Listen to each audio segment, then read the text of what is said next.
Reformed thinking. Welcome back to the deep dive, the place where we take serious source material and really analyze its architecture to give you clarity and insight. Today we are diving deep into some meditations that are, well, they're ancient, but they feel stunningly relevant to modern life. We're looking at a celebrated 19th century author, Charles Spurgeon, and his detailed work on Psalm 49, which you can find in his classic exposition, The Treasury of David. And Spurgeon's handling of this psalm is just, it's a master class in what you might call spiritual finance. The material really forces us to confront this core human obsession, the relationship between earthly riches, vanity, and of course the absolutely certain appointment we all have with mortality. And that's exactly where our mission for this deep dive comes into focus. We're here to uncover the unshakable foundation for spiritual calm. The psalmist asks this question, "Wherefore should I fear?" And that, I think, is the emotional core of this whole thing. Why should the believer, the person who trusts in God, maintain perfect equilibrium even when they feel oppressed, maybe even threatened, by those who possess and depend solely on temporal wealth? We'll be tracing the two opposing paths that are laid out here. First, the inescapable, often shameful end for the foolish worldling who built his life on sand. And then you have the secured hope for the righteous. But this isn't a message for just one group of people. No. As the psalmist himself declares, this is a word that speaks to low and high, rich and poor together.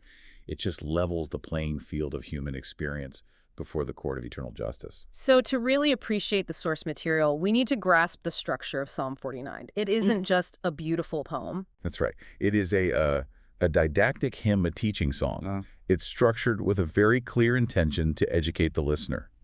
And Spurgeon meticulously points this structure out because it's essentially a narrative argument.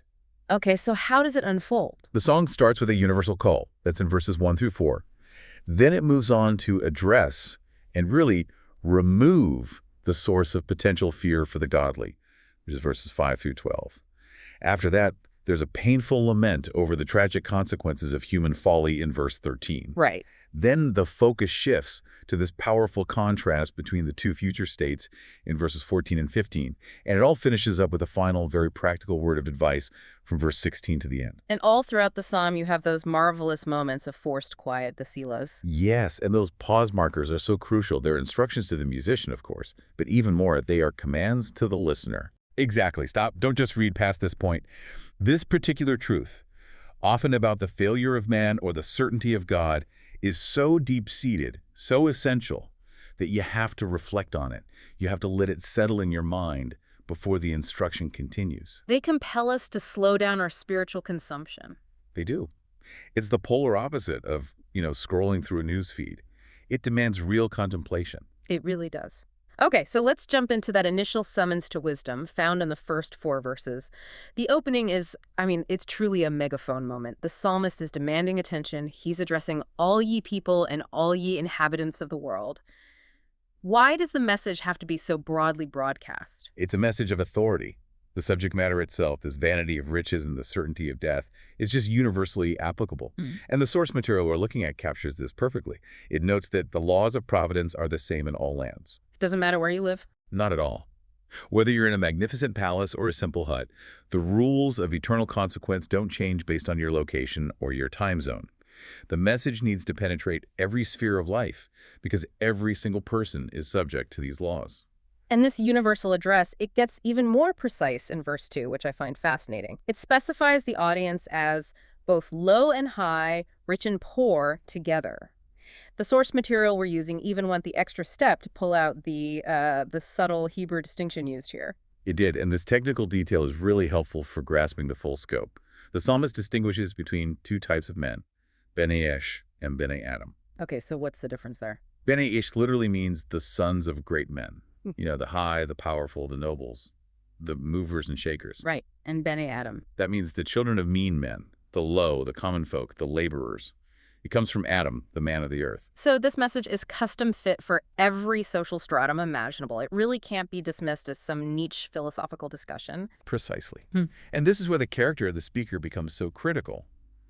The truth being presented, it has to simultaneously act as an encouragement for the low, giving hope to those who are oppressed by the wealthy. And as a stark warning for the high, reminding the powerful of their own fragility.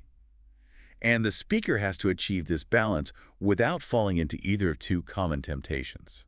What are those two temptations? Well, Spurgeon identifies two pitfalls. First, what he calls wicked sycophancy, just flattering the powerful to gain favor or access. Okay. And second, acting as a demagogue, someone who stirs up the passions of the poor by only condemning the rich, not in the name of truth, but just for popular applause. And the psalm avoids both. Completely. It honors the truth alone. It delivers a word that's sharp enough to cut through all class distinction, and it's equally challenging to the noble and comforting to the laborer. That sets a huge standard for anyone who claims to speak truth. That the content, not the delivery or what the audience wants to hear, is what should command the ear. It does. And that authority leads us straight into the nature of the instruction itself in verses 3 and 4. The content is explicitly labeled wisdom, and the internal reflection that leads up to it is understanding. This isn't the speaker bragging about how clever he is. It's a recognition that the divine spirit is speaking through him, providing content that is intrinsically valuable. I think we often misjudge where spiritual instruction comes from. We can sometimes assume it just arrives fully formed in a moment of, spontaneous inspiration. But the psalm links divine help directly to deep mental activity. That link is maybe one of the most sobering lessons for anyone who claims to teach or lead. The Holy Ghost helps, yes, but he doesn't replace our minds. The source uses a very striking analogy here. It notes that the Spirit does not compel us to speak like Balaam's ass, which merely uttered sounds but never meditated. Right. True wisdom has to be processed, considered, reflected on before it's spoken. The tongue of fire only comes after genuine reflection and preparation. Deep work has to precede public proclamation, or the words are just empty noise. It's the difference between just echoing a truth and truly owning it. Exactly. And that process of ownership is beautifully visualized in verse 4. I will incline mine ear to a parable. This is the image of the musician, the minstrel, leaning his head right down to the strings of his harp. It signifies this intense diligence in listening to the truth first.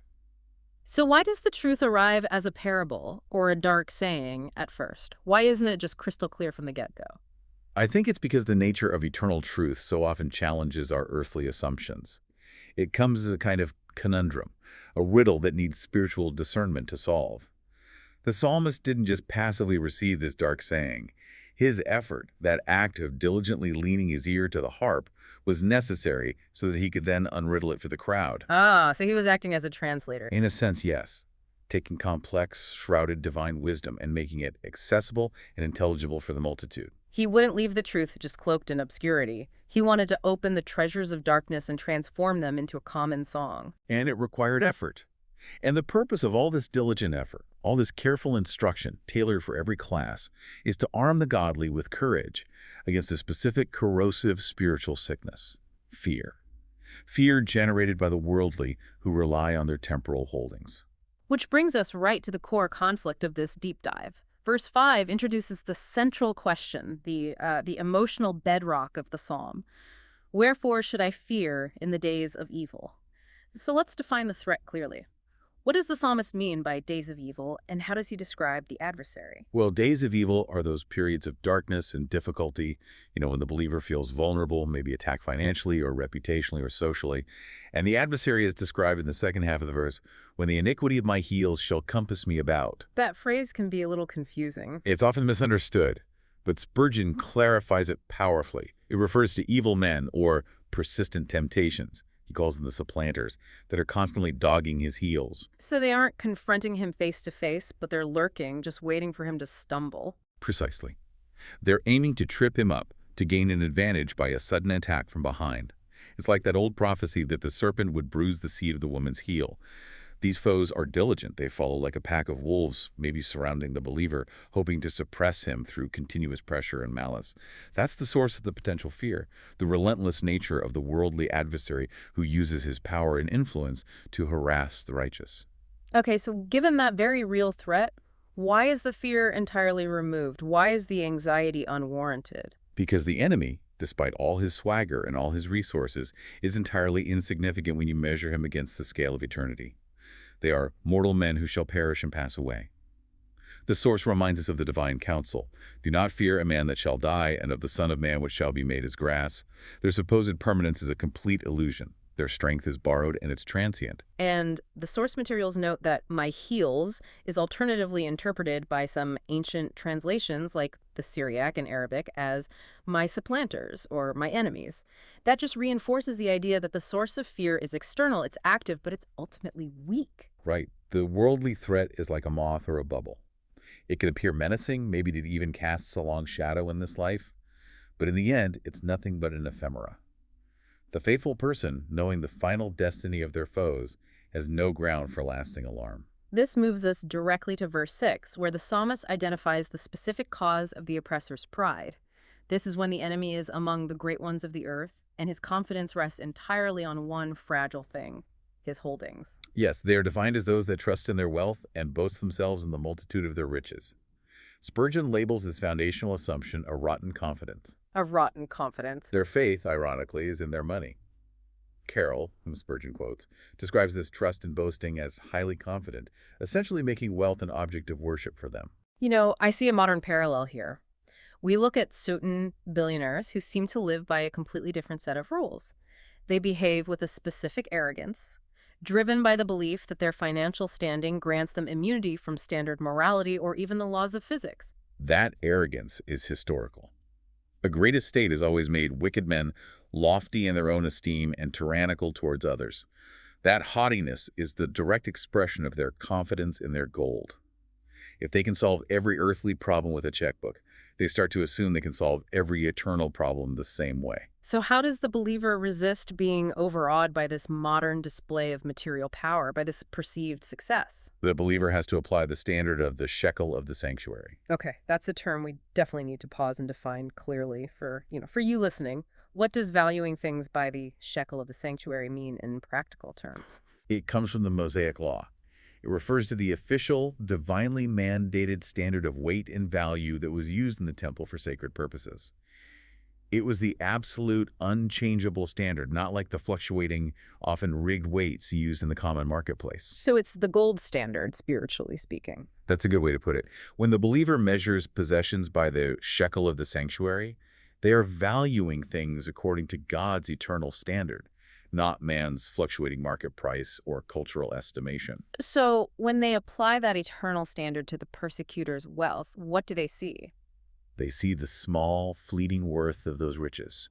They see the utter helplessness of the owners in the final hour of death. They realize that the rich man's boasting is just hollow. The believer can afford to smile at their proud threats because they know the end game. They know that borrowed glory is about to be stripped away. Which moves us into the inevitable crash of that rotten confidence. This next section is just brutal in its clarity. It systematically dismantles the utility of wealth in the face of death. We begin with the collective failure in verse 7. None of the rich can by any means redeem his brother or pay a ransom to God for him. And this is a devastating limit on wealth's power. Mm. Wealth can buy medical care, political influence, luxurious accommodations, but it cannot purchase the continuance of life, not even for a friend, a comrade, or a sibling. The concept of redemption here is key. It means buying back something that's lost. They have the means to buy everything in the world, yet they lack the means to buy back the life or soul of their closest companion from the grasp of mortality. The source material provides some stunning, just visceral analogies to illustrate the worthlessness of wealth in this spiritual transaction. We really can't let those details pass quickly. What kind of ransom would be considered contemptible?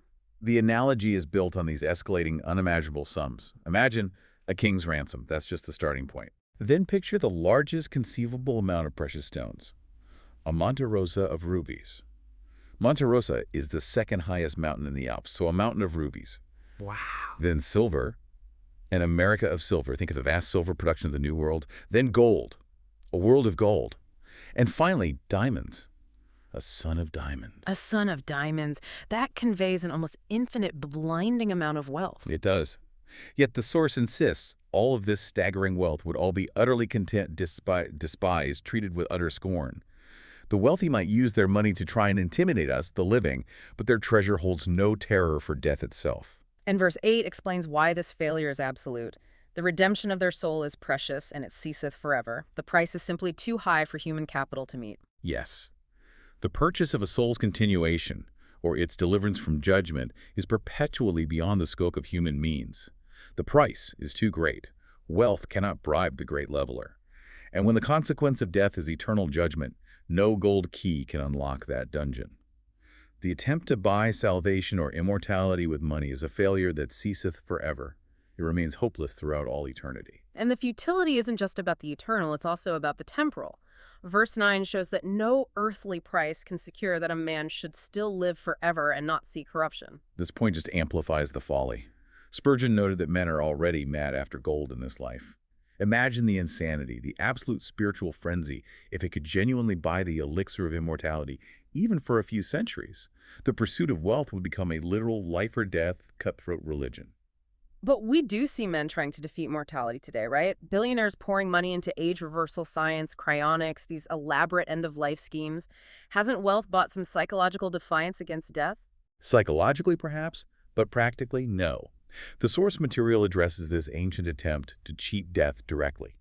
It mentions that money is lavished to cheat the worm of the poor body by embalming it or enshrining it in a coffin of lead. The rich try to secure their remains against natural decay. And what is the author's spiritual assessment of this expensive endeavor? He calls it a miserable business, a very burlesque and comedy, a grotesque mockery. The effort is just wasted vanity. The rich man spends a fortune to make a show of cheating decay, but the soul is too subtle a thing to be detained by lead coffins or elaborate preservatives once it hears the divine command to soar away. The boast of the persecutor, resting on his material holdings, is utterly empty because those holdings can't even save him from physical dissolution, let alone eternal consequence. The grim, inescapable conclusion is then delivered in verse 10. The rich persecutor sees that wise men die, and likewise the fool and the brutish person perish. Death is the ultimate democratizer. It respects no rank, no intellect, no bank account. The most cunning financier, the most thoughtful philosopher, the most thoughtless laborer, they all meet the same biological end. The student's gown falls, the jester's cap falls. No amount of forced jollity can laugh off the dying hour. And the final irony, the complete undoing of their pride, is stated so clearly. When they die, they leave their wealth to others. They cannot carry a single farthing across the river of death. All their grand estates, all their meticulous portfolios, all their hoarded wealth, it's no longer theirs. They are utterly powerless to interfere as friends quarrel over the spoils, or as strangers inherit the land they clung to so fiercely. The source warns these proud boasters that they must secure their own spiritual footing in death's dark pilgrimage before they try to impede or harass the sons of the living God. A naked entry and a naked exit. So Section 3 exposed the external failure of wealth. Now Section 4 pivots to the internal deception, which is in many ways far more devastating. Verse 11, their inward thought is that their houses shall continue forever. This is spiritual self-deception at its absolute worst. The worldling is more a fool in his inmost thought than he dare to be in his speech. Deep down, their core is rotten fruit. They harbor this secret, unspoken delusion that their earthly goods, their mansions, their businesses, their lineage are somehow real and enduring, mistaking them for eternal possessions. It's not just a momentary lapse of judgment, it's a core operating system failure. Exactly. They confuse mirage from the true streams of water, and they fancy rainbows to be stable. They endow temporary fixtures with the quality of permanence, and that internal fantasy then dictates their external actions. And we see that specifically in the practice of vanity. They call their lands after their own names. This is a futile attempt at achieving a form of immortality. It's common, yet utterly useless. It's like writing one's name on the water and expecting the ripples to last. They try to anchor their identity in something fixed and material, forgetting that the one who owns the name is ephemeral. The source offers a very relatable anecdote about this precise folly, even drawing a parallel from Spurgeon's own time. Yes, the classic tale of the old farmer, Farmer A. He spent his time hoping his neighbor, Farmer B, would die soon, so he could buy B's desirable piece of land and add it to his estate. Right. But in his tunnel-visioned greed, he forgot a crucial detail. Farmer A was also an old man, and he was equally subject to death's summons. The arrogance is in acknowledging mortality for everyone else, but somehow carving out a mental exception for oneself. They build estates for their posterity, often only to find that God frustrates their plans, either denying them heirs or allowing some unexpected calamity to dissipate the whole estate. The delusion doesn't last, of course. Verse 12 swiftly shatters it. Nevertheless, man being in honor abideth not. He is only a transient guest in his own splendid house. He's a lodger for the hour, even if he lives in a palace built of granite. Eminence, as the source states, is always in imminence of peril. The crowns, the titles, the coronets, they all just slip away from paralyzed hands the moment life departs. And here is the truly sharp sting, the comparison that demands attention. He's like the beasts that perish. That comparison is intentionally shocking.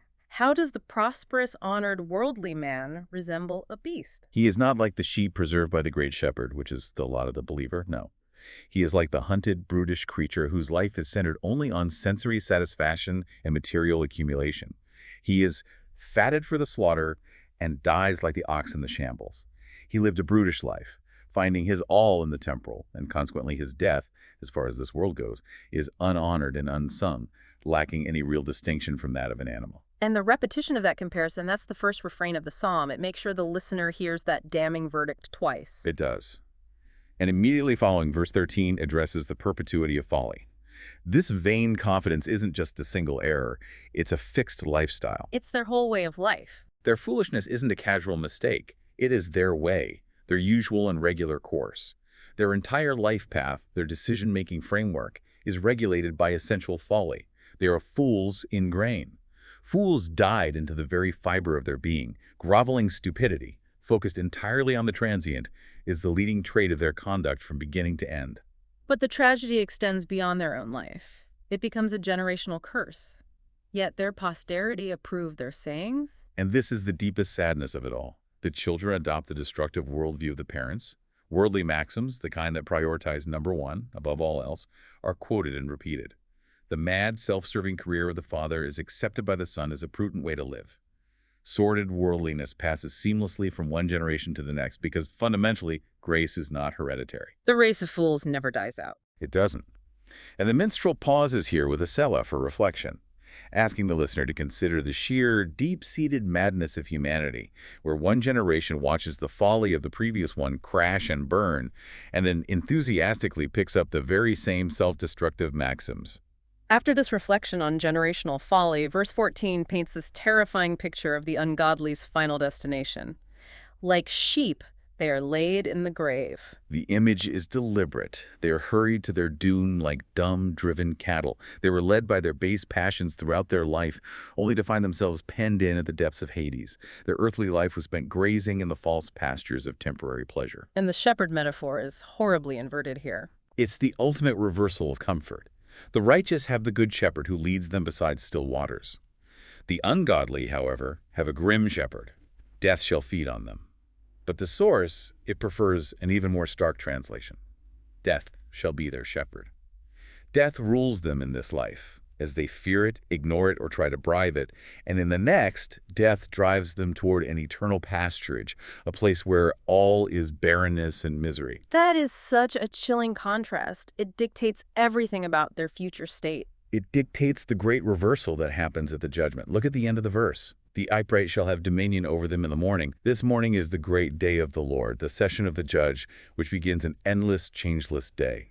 The tables are absolutely turned. So the oppressed saint, the person who is scorned and despised by the haughty worldling, is exalted high in heaven, and the oppressor, the worldling, is cast away.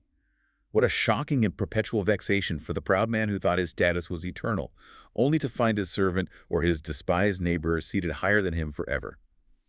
This is the moment when all earthly dignities are not just dismissed, but reversed. And what of the physical glory that gave them so much confidence? Their beauty shall consume in the grave from their dwelling. Whatever worldly appeal they had, physical form, comeliness, strong limbs, the display of health and vigor, it all just rots away.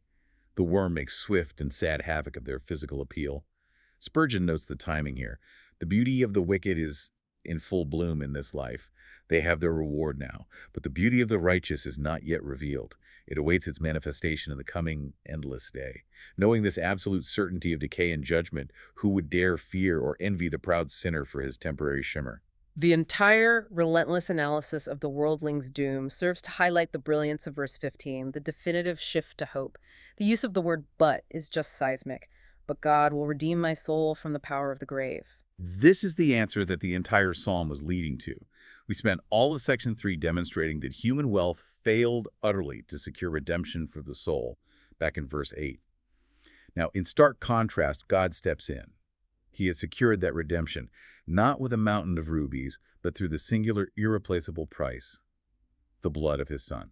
So, because God has secured this redemption by price, Christ's sacrifice, the believer is assured of redemption by power from the last enemy, which is death. This is the comfort of the gospel woven into a didactic hymn. Precisely. The power of the grave is broken. The believer cannot be held by the bands of mortality. Redemption has emancipated them from that slavery. And the assurance is absolute in the next clause, for he shall receive me. This is not a hesitant hope. It is a definitive, conscious action by God. It suggests an intimacy, doesn't it? An immediate reception into glory. It certainly does. Spurgeon draws the parallel to the translation of Enoch, of whom it was said he was not, for God took him. It suggests a warm welcome. The righteous person departs this life not to face a grim shepherd, but to be received by the Almighty himself. The body may sleep for a time, awaiting the resurrection in Christ's image, but the soul is immediately received into glory. This hope is structurally and spiritually infinitely superior to any boast the persecutors can muster or any security they claim to hold. There is no comparable confidence in the entire scope of human possibility. This certainty that while others are consumed by death, the believer is received by God is the exact superior comfort that the final Selah asks us to meditate upon. It's meant to extinguish all temporal fear. Having established that superior, unshakable hope, the psalmist then delivers his final practical word of advice starting in verse 16. It's a direct command to the fearful. Be not thou afraid when one is made rich, when the glory of his house is increased. This is the application that ties everything together. The psalmist tells us straightforwardly not to fret, not to worry, and certainly not to question God's justice, simply because we see the godless prospering in the moment. Their temporal prosperity, their sudden financial gain, their increased social status, the growing magnificence of their estate, it's simply too small a matter to worry about. It requires a massive shift in perspective, though, doesn't it?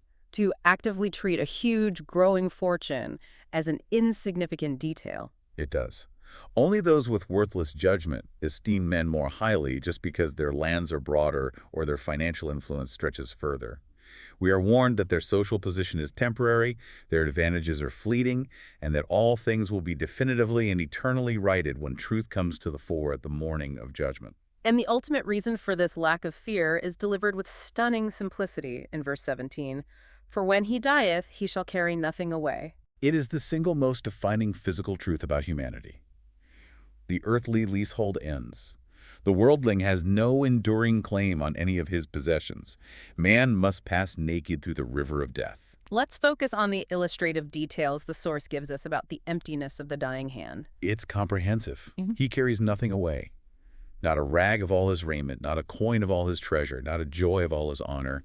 The death of a worldling is the ultimate loss event. Everything he valued and everything he acquired is instantly separated from him. And what about his reputation, his status, his glorious titles? His glory shall not descend after him.